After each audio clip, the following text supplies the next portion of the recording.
princesses! Today I'm going to be talking about the Ppibib long-lasting soft BB cushion.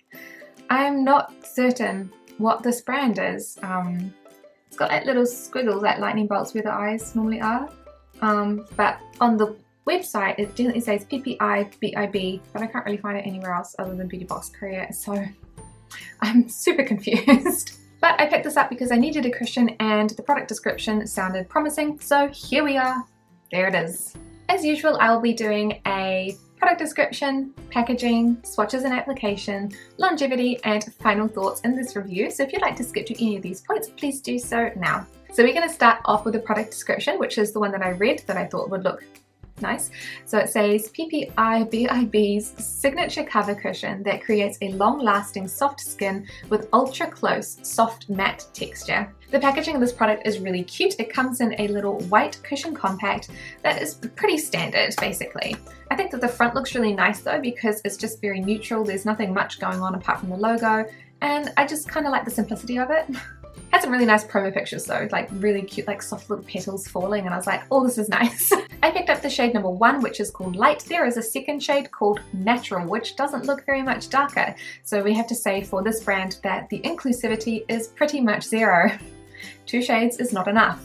This shade, in comparison to my own skin, is a little bit more on the neutral side. I prefer something that is a lot more yellow toned or a lot more warm toned, but it is doable in the terms of like lightness for me personally. So for this one, we have a very early morning application, which means that everybody was sleeping and the light is a little bit orange. So I'm so sorry about that, but that's okay. I'm going to apply the cushion using the cushion puff provided, which I don't actually like that much. I feel like it doesn't do the best job at applying the cushion.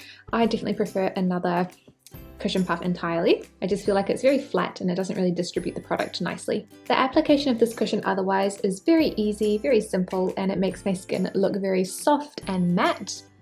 So in comparison to the other half of my face that has not got any makeup on it, apart from the one splotch that I accidentally put on, my skin looks fairly nice, but it's not like glowy or anything like that. I do find that this foundation makes my skin look a little more dry than normal, so you can see a little bit of a dry patch on my nose, which is not so good, and around my eyes and forehead doesn't look that great. You can see the forehead wrinkles look quite deep, deceptively so. It just makes it look a little bit worse than it actually is. And when I zoomed in, basically I just zoomed in way too close and you can't really see much at all. I'm so sorry, this is terrible footage. Yeah, we're going to move straight on to the chickens. So here's how the foundation is looking in the afternoon. It is almost 1 o'clock, so the foundation has been on for about 4 hours, which is pretty good. And overall, I think that it's still looking pretty nice. Some of those drier patches are still pretty visible, but because we're getting a little bit more oily, it's not as noticeable, which is like good, but yeah. So here is the forehead. Yeah, it looks fairly oily. You can see a bit of the texture. Here is the really flaky part of the nose. It looks okay at the moment. You can still see like one of the little flakes is poking up, and then in the around here is also very flaky. My eyes are looking like quite like wrinkly. Like obviously there are fine lines when I smile, but they're not usually this visible, and so I'm like, ugh, don't like it. But in general, the coverage is pretty nice. It's a nice light coverage without being, you know, too see-through. It's not a tinted moisturizer, so yeah. Other than that, I think it looks quite nice. Aside from the fact that I think it makes me look old, because you can see, like, it really accentuates the finer lines around the eyes. Oh, I hate it. But I thought I would take you guys out into some different lighting as well. So this is the lighting that is where my like a corner of the room is. Yeah, there's a window. So this is studio filming lighting. So this one is closer to that lighting. It's still diffused, but that's fine. So this is how we're looking. It's not a bad color. We're slightly off in tone. We have the indoors or indirect lighting. Still looking really good. And here is the direct light where I'm sitting completely in the sun. Excellent. I'm just going to close my eyes.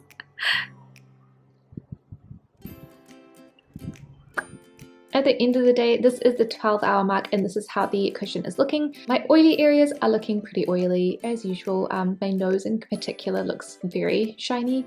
My forehead is not too bad, but yeah, the nose from this angle you can just see like it's like shimmering with oil. I have the nose dents. I still have that little part by my nose that is dry, and around the chin you can see that it's worn off around the top of the chin, and then you can see my little red cheeks as well. So not great for a cushion. It has less coverage than the tinted moisturizers that I've been using. So for this one, I have to say that I'm not actually a huge fan of it. However, I probably will continue to use the remainder of the cushion because, like, it's not bad. It's just not ideal. So a few things to this one. The packaging, there is no problems with it. It's nice and easy. However, the cushion puff is kind of not the best quality. Like, I find it very flimsy and it doesn't apply the product that well. I prefer to use a different cushion puff to apply it. But that's not too much of a, you know, negative for me personally. The color itself is, again, fairly close. It's not 100% correct, but it is very difficult to find your right shade match when they have two colors to choose from. Even if I am in the, you know, the vague vicinity of those two colors, of course you're not going to get a perfect match. Is it that bad? No. Is it better than like the majority of the other people are going to get? Probably. So I really don't feel like I can complain about that.